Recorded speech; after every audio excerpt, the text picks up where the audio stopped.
Good morning, everyone. I'm filming this morning for classes that will be Thursday's classes. This is lesson 1 or part 1 for Thursday, May the 21st. And yes, I now realize that I had dated the last 3 lessons incorrectly. I dated them as the 20th, and they should have been the 19th. So you know that I'm still kind of crazy. Nothing has changed. I'm goofy, or whatever you want to say. And I apologize for that mistake, but it's done. And I'm not going to go back and refilm all those lessons just to change the date. Anyway, thank you for tuning in again. Today we're going to do some more tricky word pairs, and we will also have a couple of tricky word trios, groups of 3 words that are easily confused. Today we're going to start with resent and resent.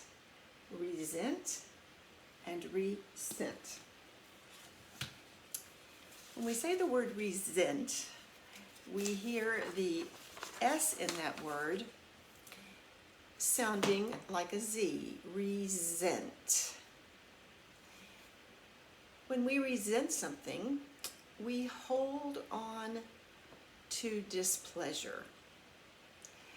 We could even say that we hold on to anger sometimes. And quite often we feel like that whatever we are resenting, we often feel very personal about it, like it had something to do with, maybe hurting our feelings or making life harder for us somehow. A couple of sentences, a couple of sentence examples. Ezra resented his boss's unkind comment about his hairstyle. That means that Ezra thought about it a lot after the fact, after the comment was made, and he held within himself some angry feelings towards his boss, or maybe hurtful feelings. I hope Juan doesn't resent my involvement in his family problems. Sometimes we get involved in things, and maybe we should or shouldn't be involved in them, but someone might say, this is not your family, or this is not your problem, this is not your business, and they might resent that we involved ourselves in that. For some reason, some people think about the word resent, in the context of sadness sometimes. It really doesn't apply there necessarily. You might become sad if somebody has been unkind to you, but resent itself doesn't really connect to sadness.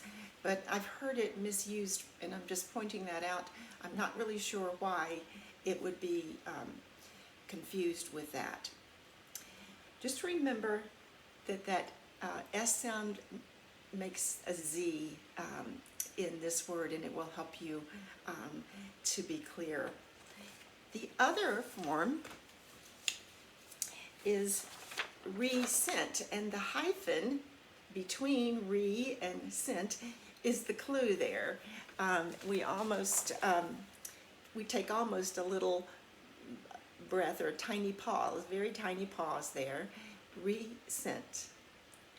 This is a verb that means to simply send again. The email was resent on May 11th. Mom said she was resending the party invitations as I did not receive the first one. Okay, excuse me, I should have said invitation. Mom is resending the party invitation as I did not receive the first one. Okay, so quite simple. Just remember that when we have that hyphen, it's simply about sending something again. All right, the next one one we will do is a very favorite one. And I say that kind of as a joke because people find it very difficult, and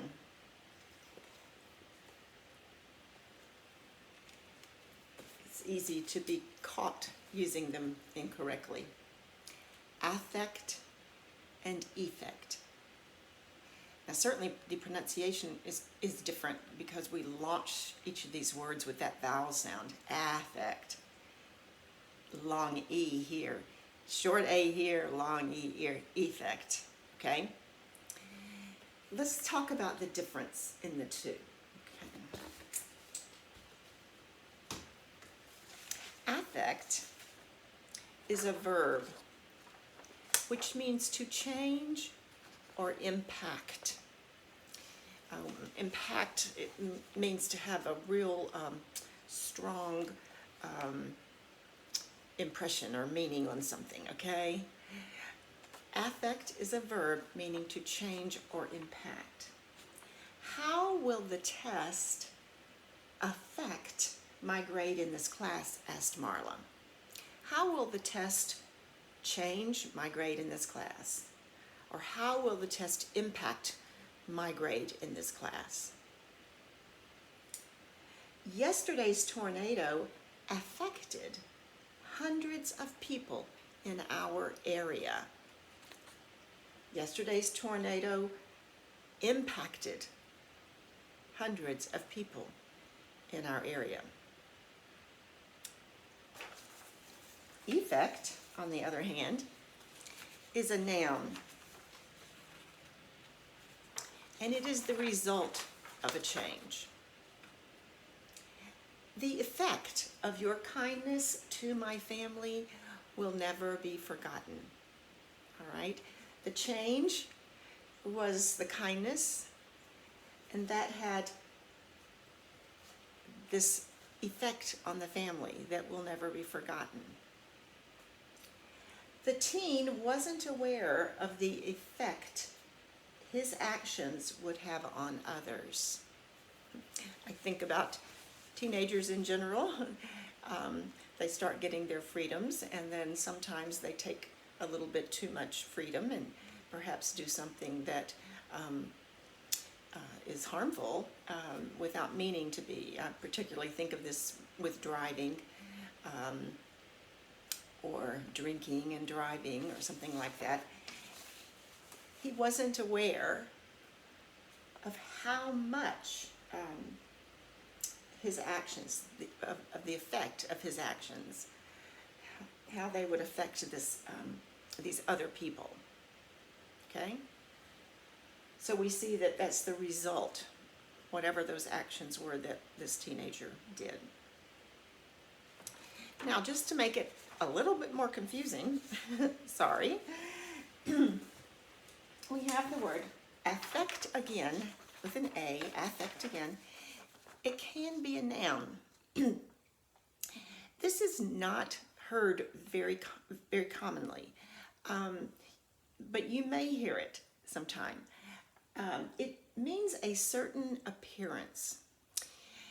And it's not really appearance in the sense that, someone has blonde hair and blue eyes, or dark skin and dark hair. It's not physical characteristics so much as it is the language that our body is giving.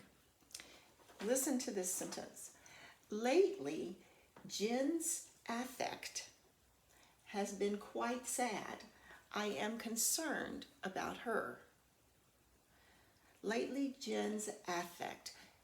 When we see Jen, or when this person sees Jen, every time she sees her lately, she looks sad.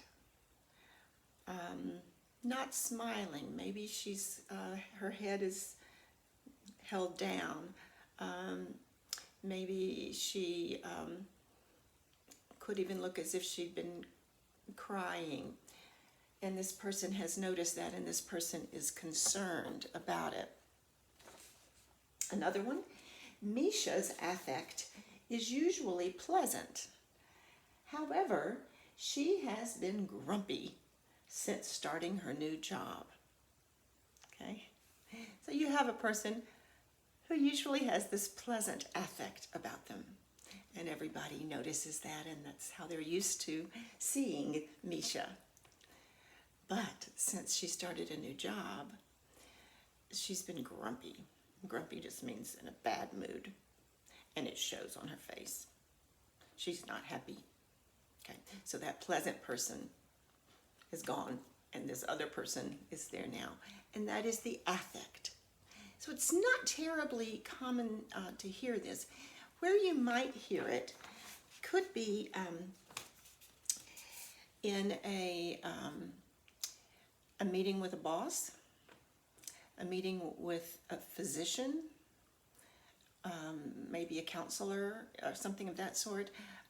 Let's say you're concerned about your child, and you say, you know, he's changed lately. I'm worried about him. His affect is different. He doesn't seem as happy, or he seems so serious, as if he's worrying about something all the time. So that might be a place. As a teacher, I used to often describe affect to my students' parents. I would say, you know, her affect in class is one of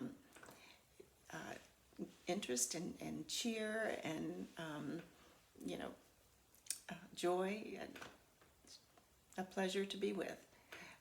If I was concerned, I would describe an affect of maybe anger in a child. Nobody likes me kind of affect. All right. Moving along, then, our next one is aspire and inspire.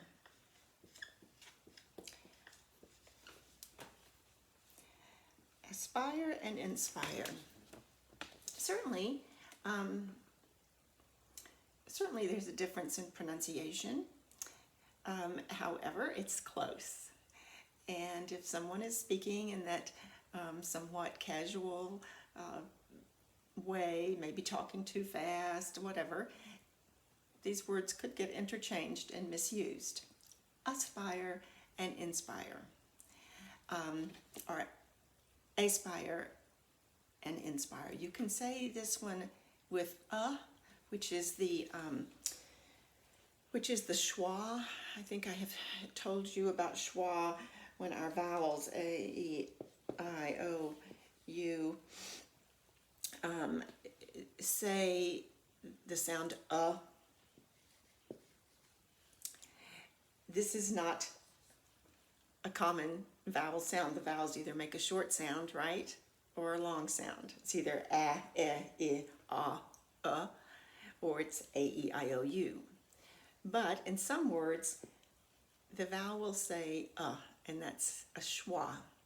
And so we can say aspire, or we can say aspire, okay? Just a slight difference there. Let's talk about what they mean.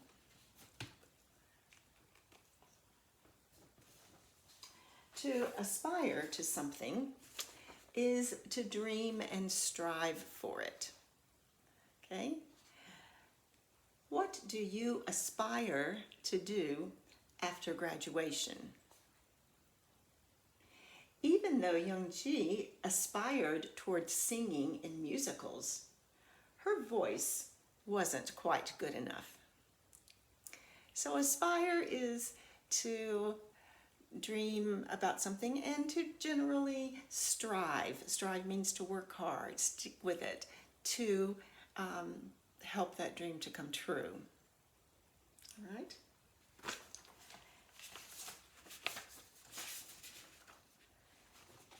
Inspire, on the other hand, a verb, means to fill another with desire. So Aspire is usually, what we look forward to doing, what we dream to do, or what we know someone else is dreaming to do. But inspire is about giving away, okay? And it's about giving away to others this desire or feeling to do something. Ivana's grandpa inspired her to become an engineer, okay? He gave that desire to her, probably because he talked about being an engineer to her many times. Maybe she went to his office, saw some examples of his work. Who knows, okay? But she was inspired by him. Which poet inspires you the most? Sometimes things that we read inspire us. They make us want to be a better person, or they make us want to go out and do something that we haven't done before. Think of the people in your life who are your inspiration. I have many, and I assume that you do as well. Sometimes they are people right within our family group or our close friends. Sometimes they're people we've never met, such as a poet or a songwriter or an actress or an athlete. But still we are inspired by who they are and what they do. All right. I should also say, before we move away from that, the word aspiration comes from the word aspire. It was her aspiration to become a famous singer. So that simply comes from aspire. So we have inspiration and aspiration in addition to aspire and inspire. It gets fun, right? Yeah. All right. Next, we have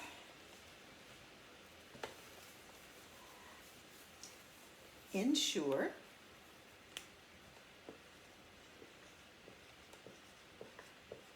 and ensure.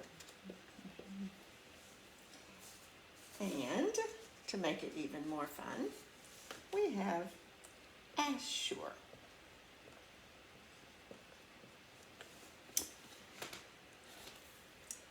Ensure, assure. All right. Take these apart a little bit for you. When we ensure something, E-N, we are trying to make certain. Okay? A verb meaning trying to make certain. Dad ensured that his sons knew proper manners for dating women. Okay? Dad worked hard to make certain that his sons knew how to treat a woman properly. Okay? Dad wanted to ensure that. My teacher, Mrs. Park, reviewed the chapter to ensure that all students were ready for the test. Okay?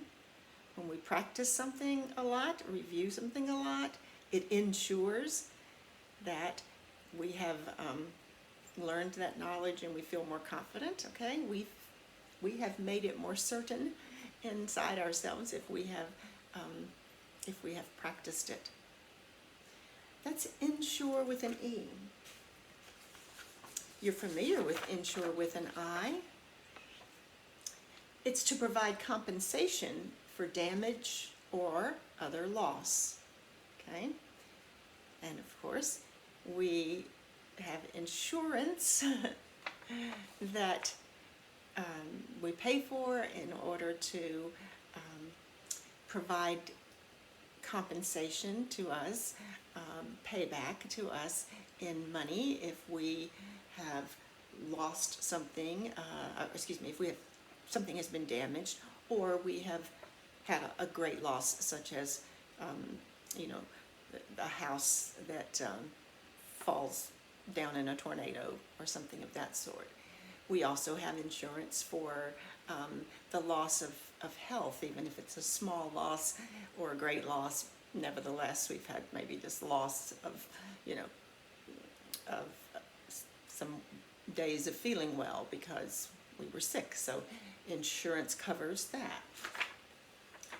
Does your company insure its employees against accidents while on the job? Many companies do this. They protect their employees if their employee has an accident on the job. They provide compensation. State Farm, I imagine you have seen the signs all around for insurance companies, and State Farm is a very, very well-known company. State Farm insures millions of people around the globe. All right. And then we have assure.